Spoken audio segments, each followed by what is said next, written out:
जय हिंद दोस्तों। CDS 1 2020 question paper को डिस्कस कर रहे हैं हम लोग। और इस वीडियो में पॉलिटी सेक्शन की एनालिसिस करेंगे।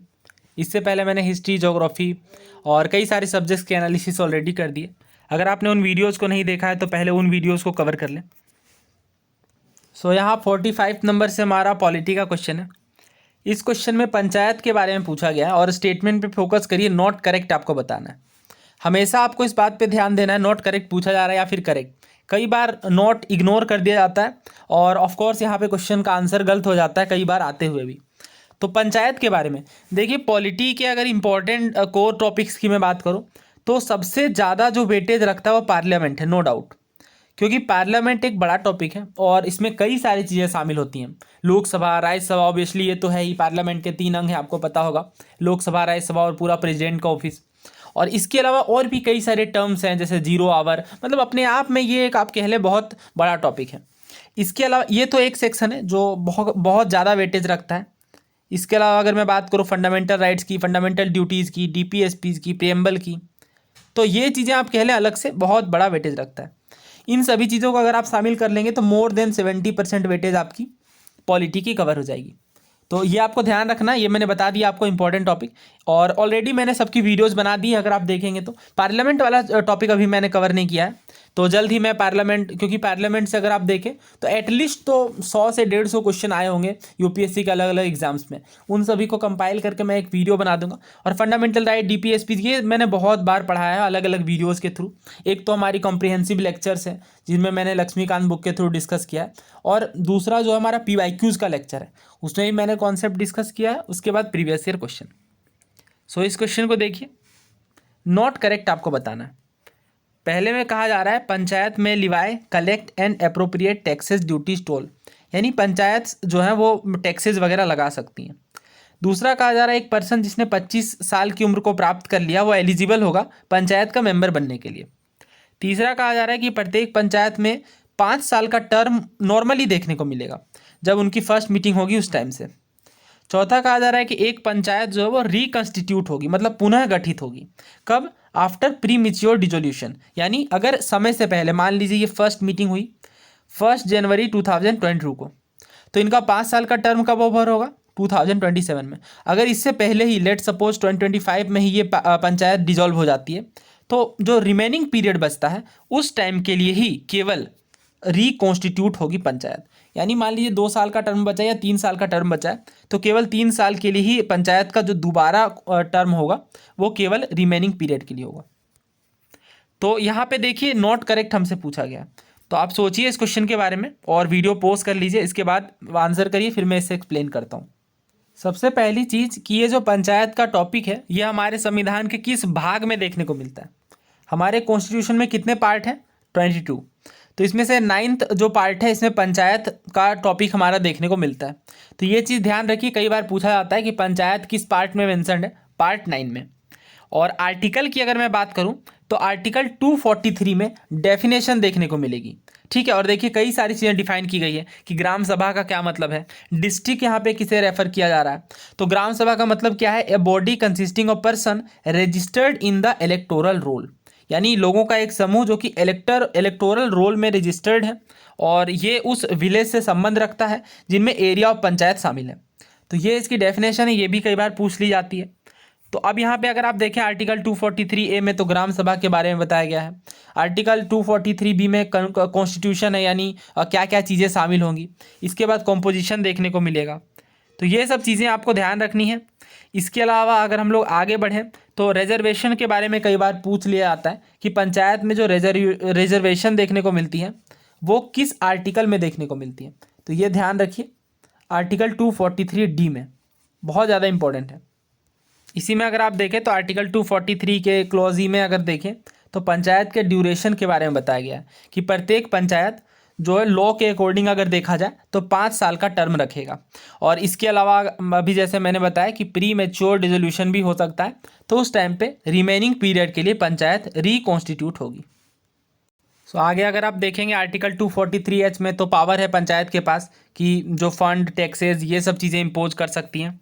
इसके अलावा फाइनेंस कमीशन के बारे में बताया गया है। तो इन सब को हम सेपरेटली पढ़ेंगे बिकॉज यहाँ पे ओवरबर्डन हमें नहीं करना है चीज़ें। नाउ इस सवाल की ओर बढ़ते हैं। नॉट पूछा गया था, तो ऑप्शन बी यहाँ पे गलत है, बिकॉज मतलब यहाँ पे क्वेश्चन के अकॉर्डिंग सही है और स्टेटमेंट गलत है। क्यों गलत है? 25 साल की बात की गई है, लेकिन पंचायत का मेंबर बनने के लिए 25 नहीं बल्कि मिनिमम एज 21 साल है, 21 ईयर्स। तो 21 ईयर्स की बात यहाँ पे ना करके 25 कही गई है, इसलिए सेकंड गलत है। तो ये मिनिमम एलिजिबिलिटी क्राइटेरिया आपको पता होना चाहिए एज वाइज। जैसे अगर मैं बात करूँ लोकसभा मेंबर की, तो कितनी है? 25 साल। तो यही रीज़न है कि प्राइम मिनिस्टर, जैसा कि आपको पता है कि लोकसभा में बहुमत दल का नेता होता है प्रधानमंत्री, इसलिए मिनिमम एज प्राइम मिनिस्टर बनने के लिए भी 25 ईयर्स है। और प्रेसिडेंट के लिए कितनी है? 35 ईयर्स। और वाइस प्रेसिडेंट के लिए भी सेम 35 ईयर्स। तो ये कुछ बातें आपको ध्यान होनी चाहिए। इसके अलावा पंचायत का तो मैंने बता ही दिया। और हाँ, एक यूनिक है यहाँ पे, राज्यसभा का मेंबर बनने के लिए मिनिमम एज कितनी है? 30 ईयर्स। ध्यान रखिए ये चीज़ें। तो फर्स्ट यहाँ पे फर्स्ट के बारे में बात कर लेते हैं, ये सही है। सेकंड तो हमने देखा यहाँ पे गलत है, और थर्ड भी सही है, और फोर्थ भी सही है। लेकिन करेक्ट आंसर हमारा बी है, बिकॉज नॉट करेक्ट ही पूछा गया था।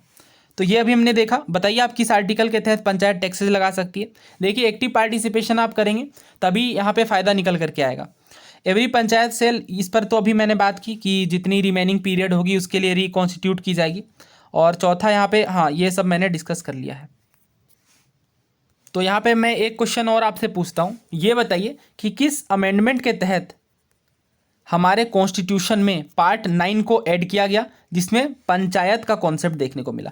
हमारे इनिशियली हमारे कॉन्स्टिट्यूशन में पंचायत म्यूनिसिपैलिटीज़ नहीं थी, किस अमेंडमेंट के तहत जोड़ा गया है ये आपको बताना है ना। ये तो इकोनॉमिक्स में हम कवर करेंगे ना। नेक्स्ट पॉलिटी का क्वेश्चन देखिए।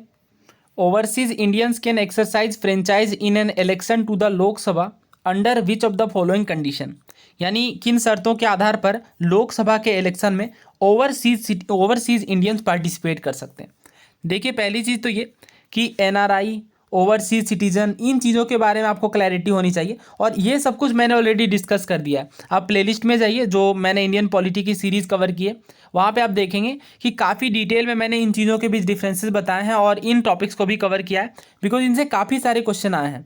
और लक्ष्मीकांत बुक में उतने डिटेल में कवर नहीं है, तो मैंने कई सारे PYQs और सोर्सेज को कवर किया एक साथ। तो इस क्वेश्चन का आंसर देखिए क्या है। यहाँ पे सारे स्टेटमेंट सही हैं। पहला कहा जा रहा है इंडिया का सिटीजन होना जरूरी है, बिल्कुल सही बात है, तभी ये ओवरसीज इंडियंस यहाँ पे वोट कर सकते हैं। दूसरा कहा जा रहा है इनका नाम इलेक्टोरल रोल, तो ये तो बिल्कुल अपरिहार्य है, यानी ये होना ही है। बहुत ज़्यादा इंपॉर्टेंट है ये कंडीशन कि इलेक्टोरल रोल में नाम होना चाहिए, तभी तो वोट कर सकते हैं। और अगला कहा जा रहा है इंडिया में प्रेजेंट होने चाहिए वोट के टाइम पे, ये बात भी बिल्कुल सही है। और ये चीज़ आपको कहाँ देखने को मिलेगी?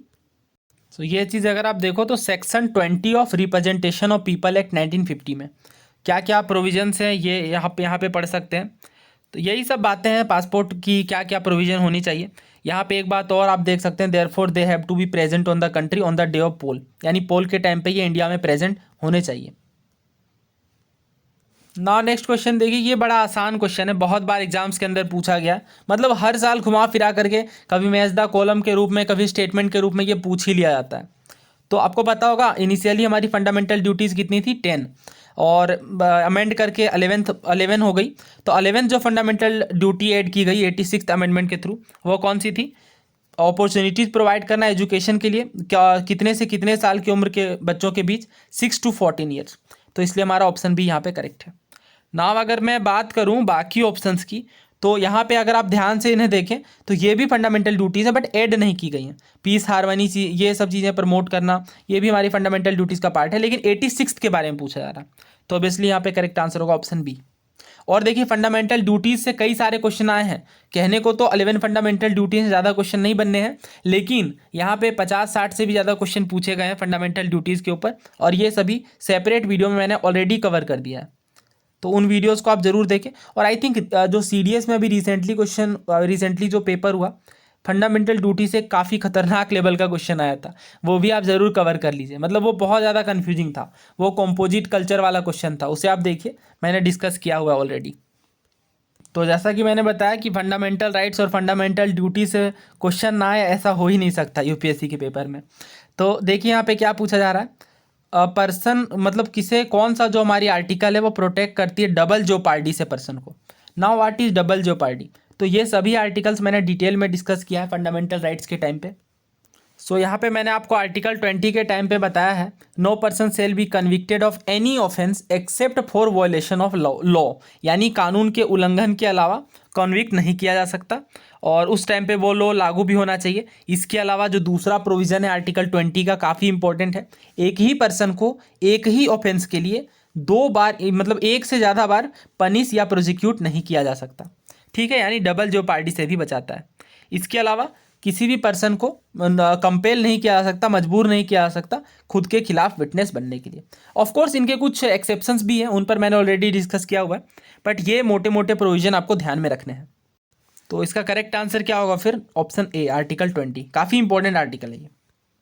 नाउ नेक्स्ट क्वेश्चन देखिए, कौन सा जो आर्टिकल है डिफेंड किया गया डॉक्टर बी.आर. अम्बेडकर के द्वारा, और यह कहा गया कि it would be used as a matter of last resort, यानी जब कोई ऑप्शन ना बचे, लास्ट रिजोर्ट के रूप में इस आर्टिकल का प्रयोग किया जाएगा। देखिए इसका करेक्ट आंसर है ऑप्शन सी, आर्टिकल 356। आर्टिकल 352 क्या बात करता है? नेशनल इमरजेंसी की। कौन कौन से 3 ग्राउंड पे नेशनल इमरजेंसी लगाई जा सकती है, ये आप कमेंट करके बताइए। आर्टिकल 356 में स्टेट इमरजेंसी की बात की जाती है, और कौन सा टर्म यूज किया गया है, ये काफ़ी इंपॉर्टेंट क्वेश्चन है।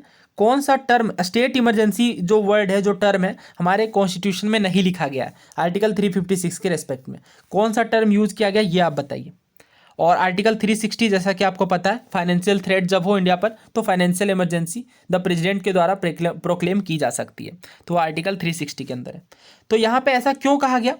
देखिए ये कॉन्स्टिट्यूशनल डिबेट्स अगर आप देखना चाहते हैं तो मैंने आपको ऑलरेडी बताया है, संविधान करके एपिसोड देखने को मिलेगी जो राज्यसभा टीवी में आती थी। अब तो राज्यसभा टीवी का नाम भी चेंज हो गया, बट आप सर्च करेंगे यूट्यूब के अंदर संविधान एपिसोड्स तो आप देख सकते हैं। आई थिंक टोटल 10 एपिसोड्स हैं, और इनमें काफ़ी डिटेल से ये चीज़ें डिस्कस की गई हैं कि कौन से कॉन्स्टिट्यूशनल मेंबर के द्वारा क्या कहा गया और डिस्कशन किस तरीके से चला हमारा।